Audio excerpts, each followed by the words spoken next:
Abra sua Bíblia no livro de 1 Coríntios, primeira carta aos Coríntios, capítulo 3. 1 Coríntios, capítulo 3, leremos o versículo 21 em diante até o capítulo 4, versículo 7.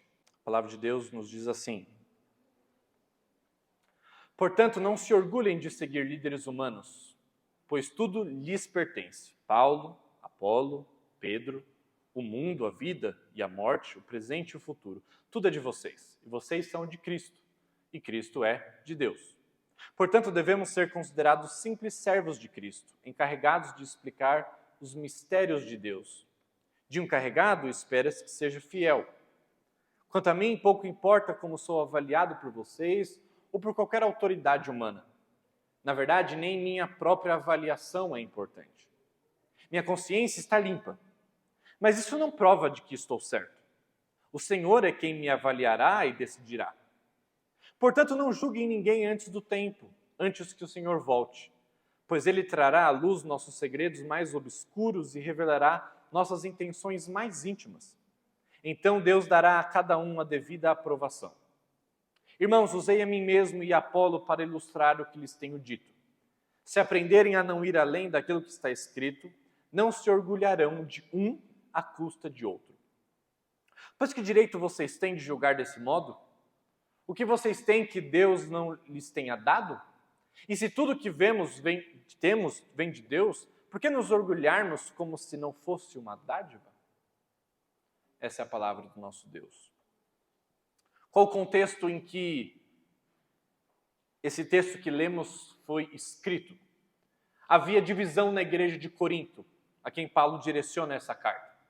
E a divisão se dava por um dos motivos, é que tinham alguns partidos na igreja que estavam seguindo homens como Paulo, ou Apolo, ou Pedro. Embora Paulo, Apolo ou Pedro não estavam brigando entre si, não estavam ocasionando divisão entre eles, todos falavam a mesma língua, mas aqueles que tinham sido ou discipulados ou seguiam discípulos de Paulo começaram a criar facções dentro da igreja, divisões dentro da igreja. E Paulo estava lidando com esse problema grave que é ter divisão no meio da igreja. E Paulo mostra que aquilo que deveriam ser relacionamentos saudáveis estavam sendo usados como relacionamentos para jogos de poder. Eu sou de Paulo, eu sou de Apolo, eu sou de Pedro. E Paulo mostra que a raiz desse problema da divisão na igreja, a divisão é um problema, mas ela tem uma raiz, ela tem um começo, ela tem uma origem. E Paulo diz que a origem das divisões, das brigas, das rixas, das facções em que há em nosso meio se dá pelo orgulho. Versículo 21 do capítulo 3 diz: Portanto, não se orgulhem de seguir líderes humanos. Versículo 6 do capítulo 4 diz: Não se orgulharão de um à custa de outro. Versículo 7 diz: Porque nos orgulharmos como se não fosse uma dádiva. Paulo aqui está estabelecendo um contraste entre orgulho e humildade. Em outras palavras, o que Paulo está trabalhando aqui, o assunto que Paulo está trabalhando, embora talvez não fique tão claro a primeira leitura parece que Paulo está falando só sobre divisão. Mas na verdade ele está indo na raiz do problema. Ele está falando daquilo que a gente costuma chamar de autoestima. A maneira como nós nos enxergamos. E tem uma coisa interessante sobre isso, é que até o século XX da história, na cultura que a gente chama de tradicional, sempre foi colocado que o maior perigo para a humanidade está em pessoas com uma alta visão delas mesmas. Pessoas orgulhosas.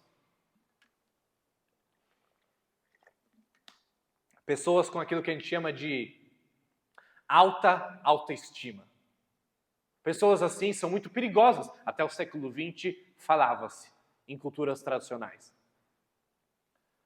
Só que depois do século XX, com a pós-modernidade, essa leitura mudou. E mudou radicalmente. Hoje em dia, a cultura pós-moderna não acha que o risco para a humanidade são pessoas com uma alta autoestima, com uma alta e exagerada visão delas mesmas. Não. Hoje as pessoas acham que o grande problema que tem feito pessoas a matar, a roubar, a tratar mal as pessoas, a abusar das pessoas, a fazer coisas terríveis, já não é mais uma elevada autoestima, mas aquilo que a gente chama de baixa autoestima.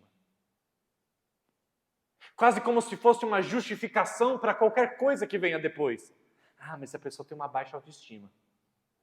Não, a pessoa não deve ser disciplinada. A pessoa precisa ter uma visão melhor dela mesma. A pessoa precisa ser tratada. O risco é termos pessoas de baixa autoestima. Portanto, se valorize. Se ame. É o grande grito que a nossa época tem. Uma época muito diferente da outra. Até o século XX, culturas tradicionais diziam: o grande problema é ter um ego elevado. Hoje em dia, o grande problema é ter o ego reduzido. Mas é interessante que nesse texto, Paulo aborda justamente isso, o ego, a visão de nós mesmos. Ele aborda a autoestima, só que de uma maneira absolutamente diferente. Ele não diz: o problema está num ego ou numa visão de si mesmo que esteja aquém do que deveria. Mas ele também não diz que o grande problema é uma visão de si mesmo além do que deveria. Ele diz: tudo isso é um lado da moeda, mas de uma mesma moeda. E o grande problema disso é o ego humano. E aí eu quero meditar nesse texto 3 coisas sobre esse tema do ego humano. Eu quero primeiro mostrar como Paulo mostra a condição natural do ego humano nesse texto. Depois eu quero mostrar que Paulo nos alude a um exemplo de uma condição sobrenatural do ego humano. E por último, como chegar lá. Então, primeiro, uma fotografia, uma imagem de como é o estado natural, a condição natural do ego humano. Depois, um exemplo de como um ego transformado sobrenaturalmente se parece. E por último, como chegar lá. Qual é a condição natural do ego humano, em primeiro lugar? E aí, embora não seja tão visível à primeira vista, eu quero mostrar que existe uma palavra nesse texto que é absolutamente incomum, que é a palavra do versículo 6 do capítulo 4, lá no final do versículo, em que Paulo diz: não se orgulharão de um à custa de outro. Embora existam 3 palavras nesse texto que falam de orgulho, essa é uma palavra que é diferente no grego. Não é uma palavra como as outras. E por que eu estou fazendo esse destaque? Sempre que um dia eu faço um destaque na palavra original é porque tem alguma razão. E a razão é a seguinte: essa palavra não aparece em nenhum outro lugar da Bíblia. Nenhum outro autor fala sobre isso. Ah, mas quer dizer que nenhum outro autor fala sobre orgulho? Não, fala bastante. No Antigo e Novo Testamento fala bastante de orgulho. Mas essa palavra não é usada em nenhum outro lugar. Só Paulo usa essa palavra. E todas as vezes que ele usa essa palavra, é aqui em 1 Coríntios, e mais uma vez, se eu não me engano, lá em Colossenses. Se eu não me engano, não, com certeza lá em Colossenses. Ou seja, Paulo está querendo nos aludir a uma área específica do orgulho. E qual que é a origem dessa palavra? O que essa palavra significa para Paulo não ter usado a palavra mais comum para orgulho no grego na época? Por que ele usou essa específica? E o que ela representa? E o que ela representa é o seguinte: essa palavra literalmente significa inchado, inflado, algo que está fora do seu tamanho normal.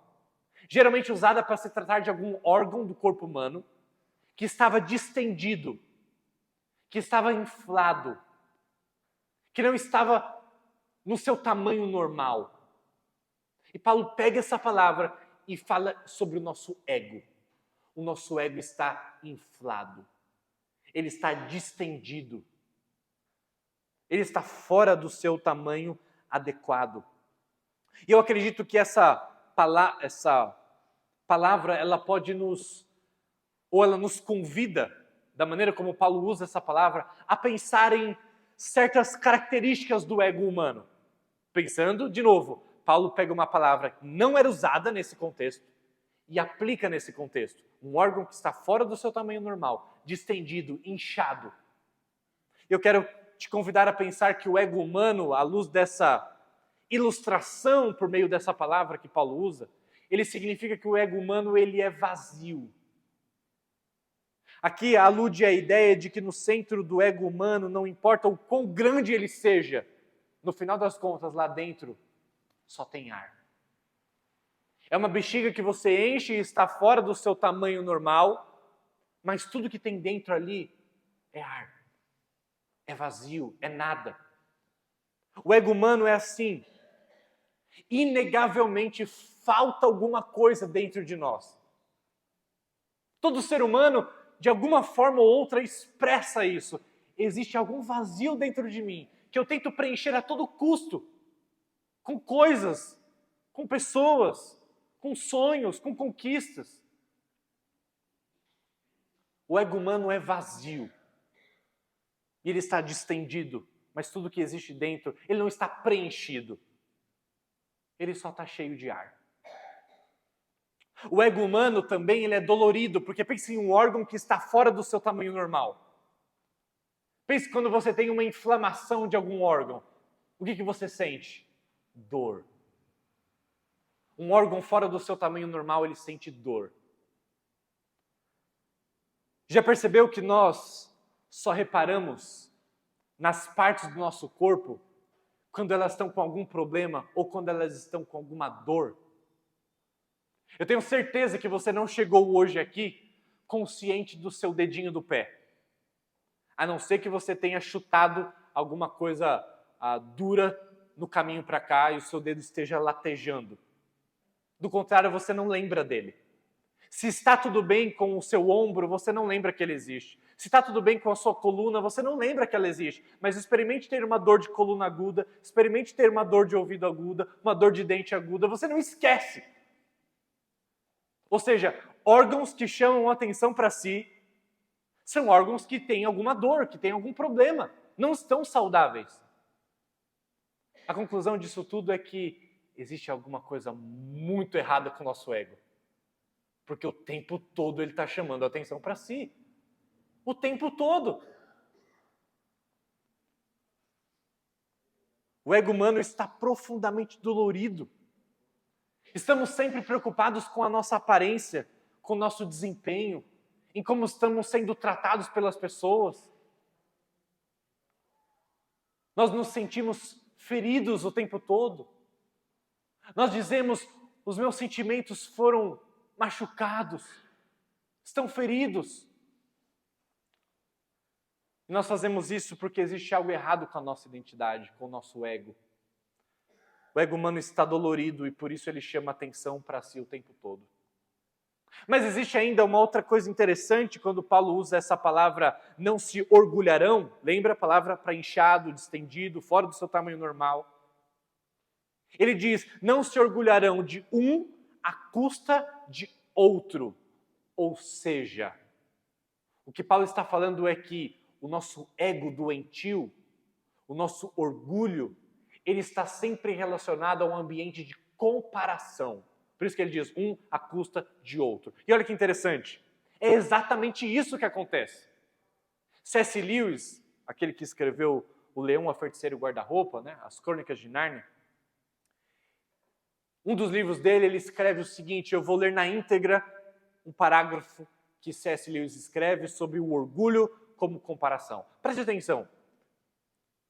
Abre aspas, C.S. Lewis diz, orgulho é algo essencialmente competitivo.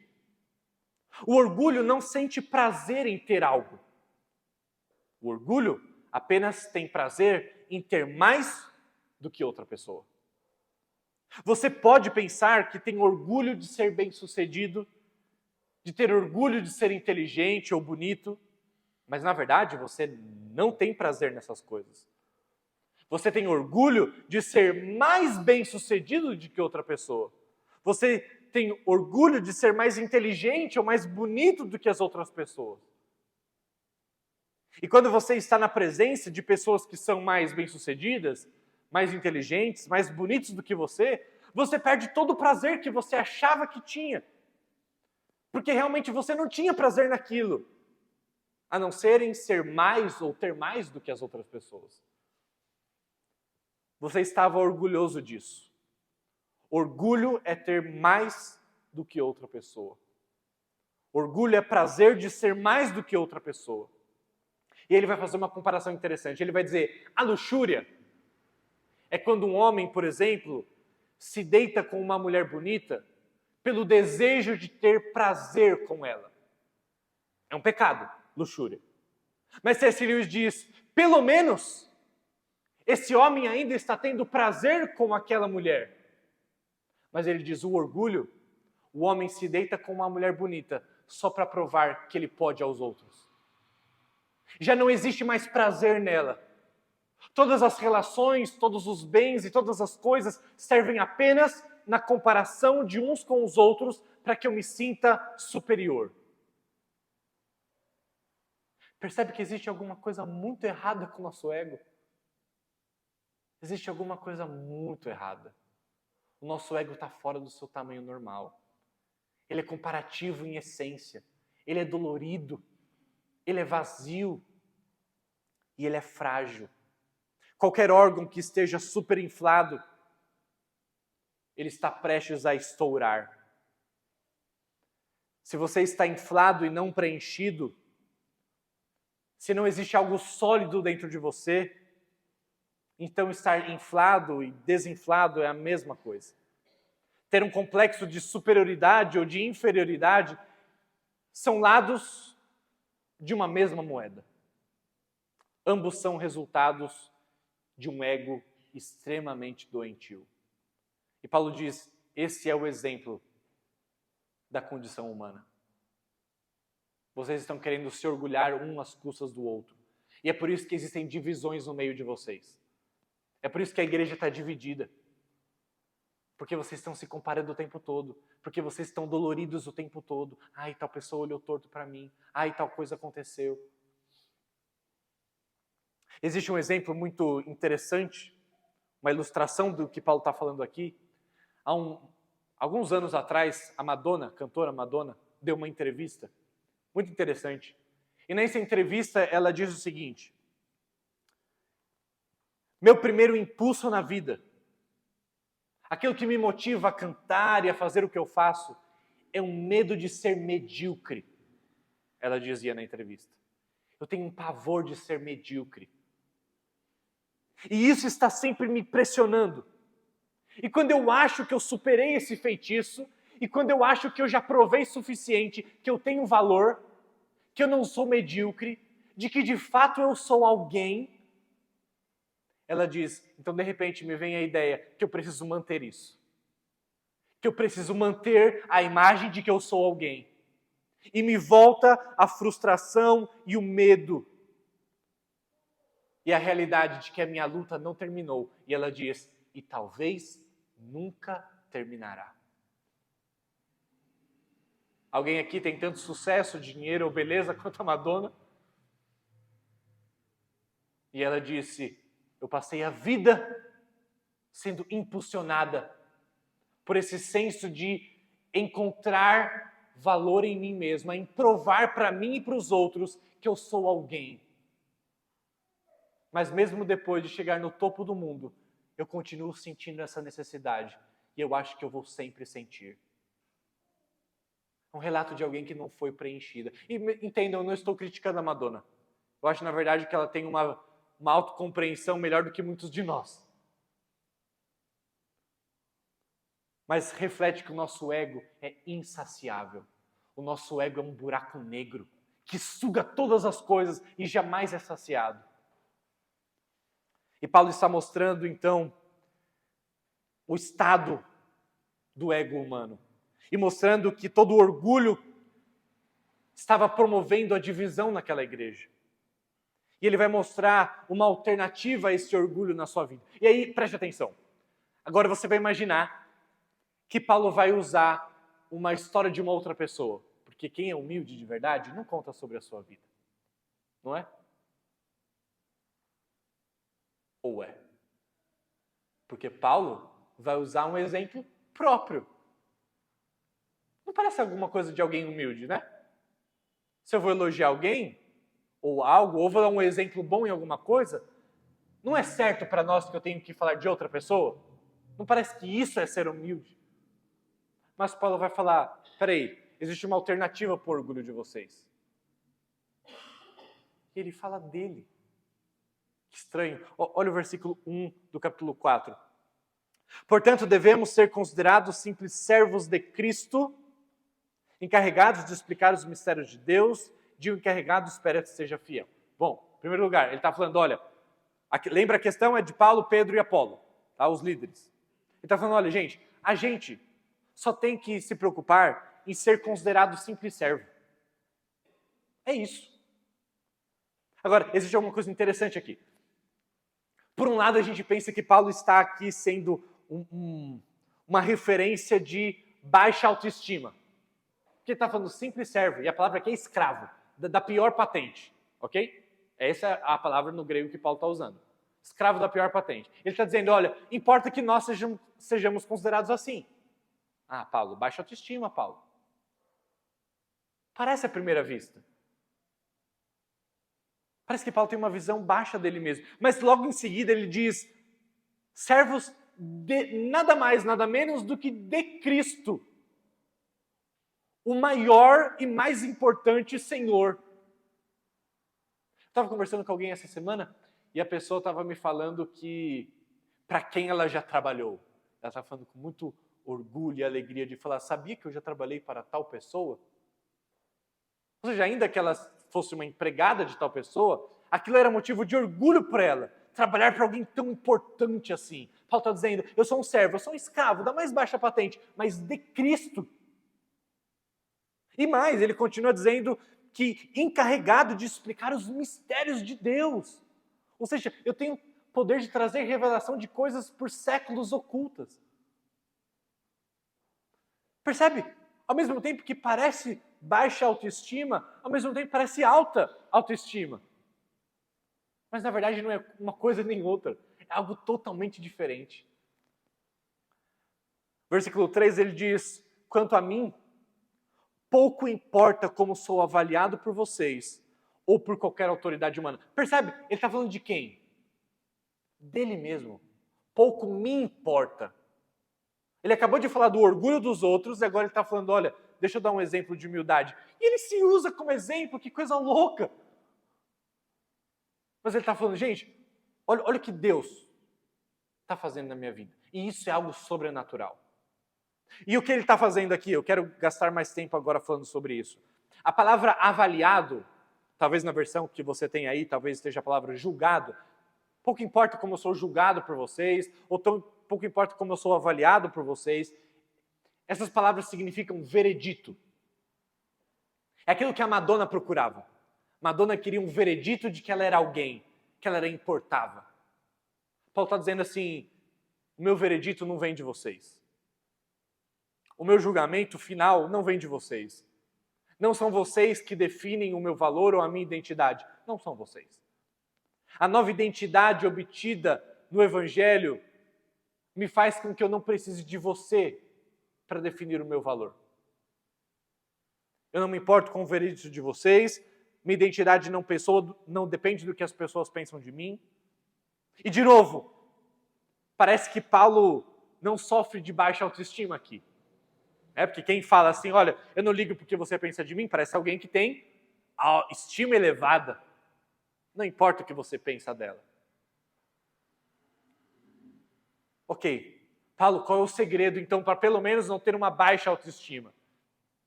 Como você consegue isso? Como você consegue não se importar com o que as pessoas pensam de você, Paulo? É tão difícil isso. E geralmente você vai ouvir o seguinte conselho, e talvez você tenha dado esse seguinte conselho. Olha, realmente você não pode se preocupar com o que as pessoas pensam de você. O critério que as pessoas usam, você não pode se submeter a eles. E aí vem a alternativa, e qual é? O que importa é como você se vê.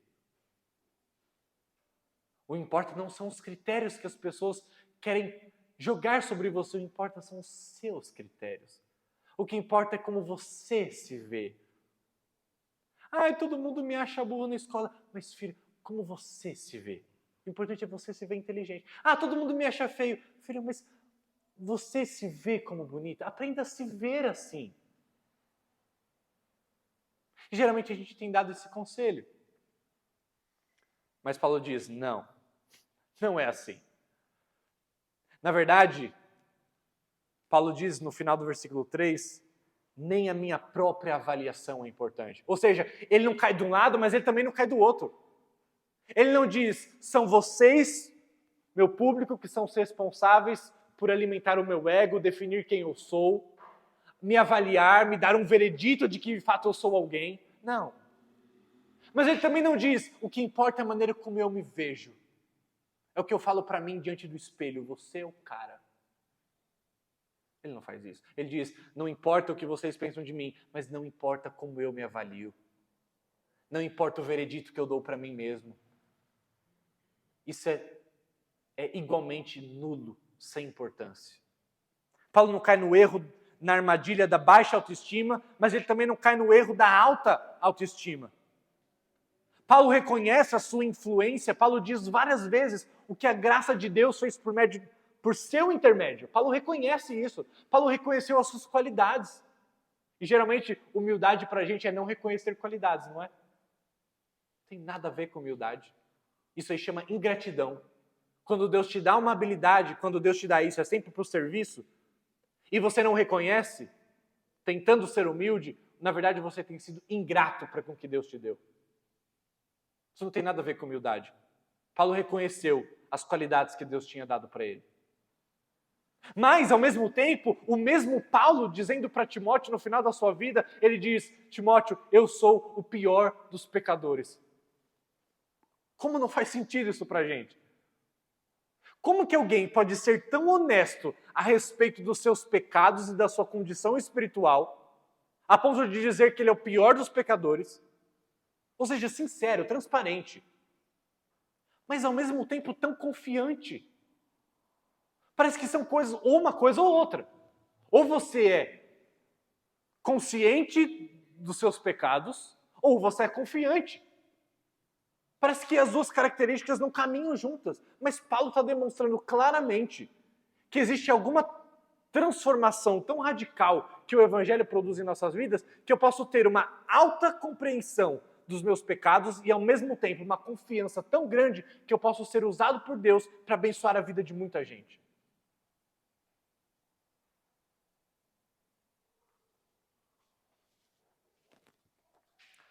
Como pode alguém ser honesto sobre os seus pecados e ao mesmo tempo tão confiante? E nós não conseguimos fazer isso porque nós estamos ainda julgando a nós mesmos. Estamos buscando um veredito dos outros ou de nós mesmos. Paulo tem um ego que não é inflado, mas Paulo tem um ego que é preenchido, sólido, firme. Ele está dizendo, eu tenho um ego que não mais chama atenção para si. Porque eu não estou mais pensando em mim mesmo. Eu não estou mais buscando um veredito. Eu não estou mais usando você para que de fato eu me veja como alguém mais importante, mais bonito, mais inteligente, mais rico. Mas eu também não estou olhando para mim mesmo. O que Paulo, em outras palavras, está falando aqui é daquilo que a gente chama de autoesquecimento. E isso sim é que humildade significa. Humildade não é pensar de si mesmo além, isso é orgulho. E humildade não é pensar de si mesmo aquém, que é uma outra forma de orgulho. Humildade é não pensar em si mesmo. É não buscar um veredito pensando apenas na maneira como eu estou sendo apresentado para os outros ou para mim mesmo. É um autoesquecimento. A pessoa humilde não é autocentrada. A pessoa humilde é outrocentrada. Ela se interessa verdadeiramente em você. De novo, citando C.S. Lewis escreve em um dos seus livros que é fácil, você nunca sai da presença de uma pessoa verdadeiramente humilde, encantada pela sua humildade. Porque na conversa, alguém que é humilde nunca vai ficar falando, eu não sou nada. Não sei fazer nada. Eu sou isso. Se diminuindo para que você a elogie, você vai sair, nossa, que pessoa humilde. Ela é tão boa, mas ao mesmo tempo tem uma visão tão baixa de si mesmo. Não, Paulo está falando, isso não é humildade. E C.S. Lewis diz, sabe como você sai da presença de alguém verdadeiramente humilde? Impressionado no quanto ela se importou com você. Porque é uma pessoa não autocentrada. Ela não está querendo que... Ela não precisa de você para dar um veredito sobre ela. Ela não precisa que você ache que ela é inteligente, que ela está conduzindo uma conversa boa, que ela é uma pessoa bonita, que ela é uma pessoa rica, que ela é uma pessoa com habilidades. Ela não precisa disso. Uma pessoa humilde, ela está liberta para se preocupar com você, para aprender da sua vida.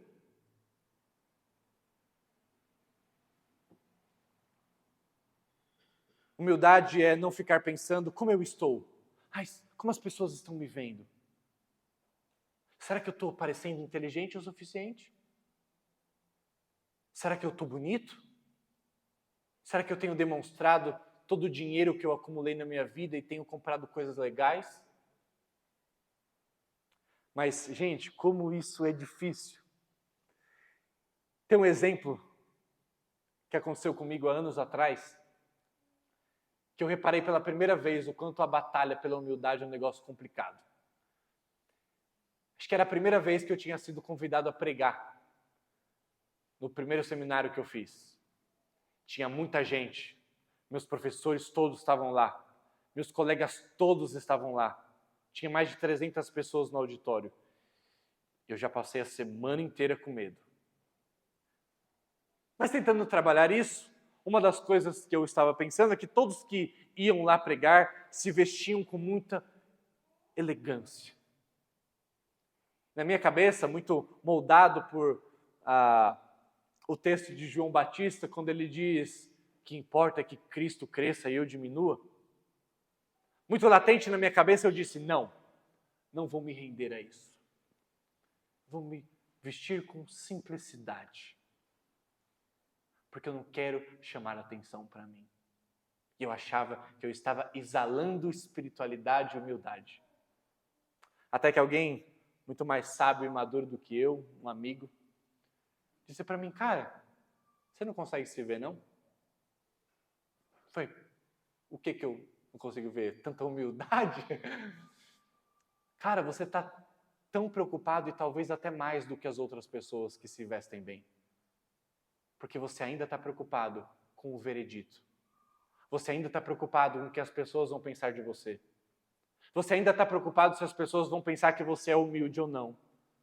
Você ainda está preocupado com coisas que te dizem respeito. Você ainda está pensando em si mesmo. E naquele dia parece que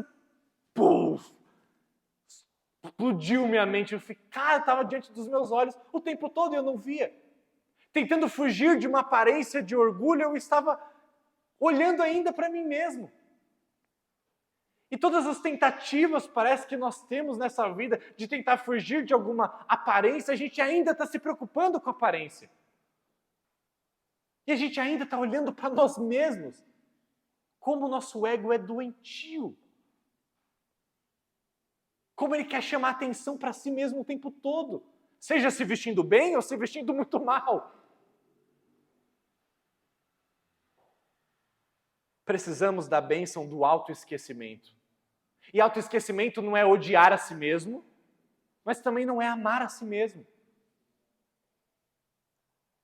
Não é baixa autoestima e não é alta autoestima. Precisamos de um ego que não seja inflado, mas preenchido por algo. Um ego que não chama atenção para si mesmo é um ego que não pode ser ferido por ninguém. É um ego que pode suportar críticas. Mas você só pode ser assim se você não depender de um veredito das pessoas. Paulo disse, eu não preciso ser avaliado por vocês, mas eu também não preciso ser avaliado por mim mesmo. Essas coisas não importam para mim. Agora, não é incrível imaginar uma pessoa humilde assim? Não é incrível imaginar alguém que pode apreciar coisas e pode desfrutar de coisas, de relacionamentos, sem precisar coisas e sem precisar usar relacionamentos? Pessoas que de fato têm prazer e não usam isso como uma forma de ter um veredito. Imagina como é poder receber críticas sem ser destruído por elas. Imagina como é ter um ego no lugar certo. E Paulo nos mostra a chave para obtermos isso. Versículo 4, Paulo diz: minha consciência está limpa. Mas isso não prova que eu estou certo. Talvez, de novo, não dê para perceber à primeira vista, mas a maneira como Paulo constrói essa frase de isso não prova que eu estou certo, traduzida dessa maneira, Paulo está usando uma palavra aqui, que é a mesma palavra que ele usa em Romanos, que ele usa em Gálatas, para justificação. Paulo está dizendo, em outras palavras, minha consciência está limpa, mas nem isso me justifica. Nem isso me dá um veredito. Nem isso me salva. Nem isso preenche o meu ego. É isso que a Madonna estava procurando, é isso que todos nós estamos procurando. No final das contas, todos nós procuramos justificação. Procuramos um veredito de que valemos a pena. De que somos alguém. Alguns dias, porque estamos sempre nesse tribunal, por um veredito, alguns dias nos achamos que estamos indo bem no julgamento. Outros dias nos achamos que estamos mal. Por isso que nós temos alta e baixa autoestima. Mas na verdade é que nós não podemos justificar nós mesmos. Nossa consciência não pode fazer isso, Paulo diz. Mas o que pode fazer? E olha o final do versículo 4. O Senhor é quem me avaliará e decidirá. Só existe um veredito que importa. O veredito do Evangelho de Jesus, que é o único veredito que vem antes da performance. Todos os outros, a performance vem primeiro. Para eu ser alguém habilidoso, eu preciso desempenhar algo com habilidade, desempenhar uma performance, e depois eu sou avaliado como alguém habilidoso. Mas o Evangelho é a notícia de que nós somos aceitos, amados, avaliados por Deus antes de que nós tenhamos que apresentar qualquer coisa. Porque a justiça de Cristo nos reveste.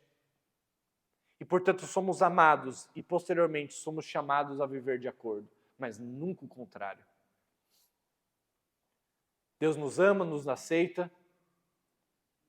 E qual é o segredo, então, para termos esse ego transformado? É ver que Jesus entrou no julgamento, no nosso lugar. E recebeu um veredito em nosso lugar. Crucificação. Para que nós recebêssemos o veredito de Cristo. Para que nós fôssemos salvos. Para que nós fôssemos amados e aceitos por Deus. Porque Cristo é o nosso advogado nesse tribunal. Cristo é o nosso substituto nesse tribunal. Cristo é o nosso justificador nesse tribunal. Eu queria terminar essa mensagem lendo o versículo 7. E fazendo algumas pontuações. Paulo diz: diante de tudo isso, por que direito vocês têm de julgar desse modo? O que vocês têm que Deus não lhes tenha dado? E se tudo que temos vem de Deus, por que nos orgulharmos como se não fosse uma dádiva? Ou seja, diante desse tribunal, Paulo está olhando para Jesus e está falando: vocês não percebem que tudo que nós temos foi dado por conta de Cristo? Que tudo foi conquistado pelos méritos de Cristo? E que isso demonstra o quanto Ele nos ama? E Paulo está dizendo, diante de tudo isso, por que se orgulhar? Diante de tudo isso, como ter alta autoestima, sendo que o que você tem é graça? Mas como ter baixa autoestima de referente a tamanho de tanta graça. Como ir para os sopolos, para esses lugares tão distantes? Como ter baixa autoestima sabendo que Deus te ama desse jeito, ao ponto de enviar o seu filho para morrer por você? Porque você ainda quer convencer alguém e aos outros de que tem importância. Quando Cristo deu o seu filho, e Ele é o único veredito que importa. Não me importa ser julgado por vocês ou por mim mesmo, mas Deus me avaliará, e Ele já avaliou em Cristo.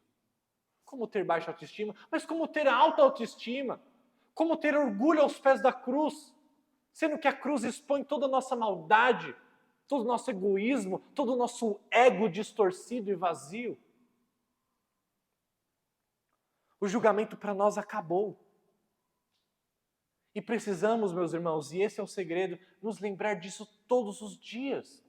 Todos os dias e todo momento. A gente precisa contar o Evangelho de novo para o nosso coração, porque o nosso coração vai se esquecendo dele e vai entrando no automático e vai tentando preencher um vazio, mesmo nós que já conhecemos a Cristo como Salvador, um vazio que já foi preenchido, mas que o nosso coração precisa ser lembrado de que já foi. Porque ainda temos a mesma tentação de sermos distendidos, de sermos inflados. E o segredo não é deixar de olhar para as coisas em nós mesmos. O segredo é olhar para Jesus e dizer: o que eu tenho que não foi me dado? E como posso me orgulhar daquilo que foi me concedido gratuitamente por Jesus? Assim, eu te garanto que nós não teremos baixa e nem alta autoestima. Sabe por quê? Porque nós não estaremos mais pensando em nós mesmos. Teremos alcançado a bênção do autoesquecimento e poderemos, enfim, olhar uns para os outros, não para divisão, mas para abençoar e para servir.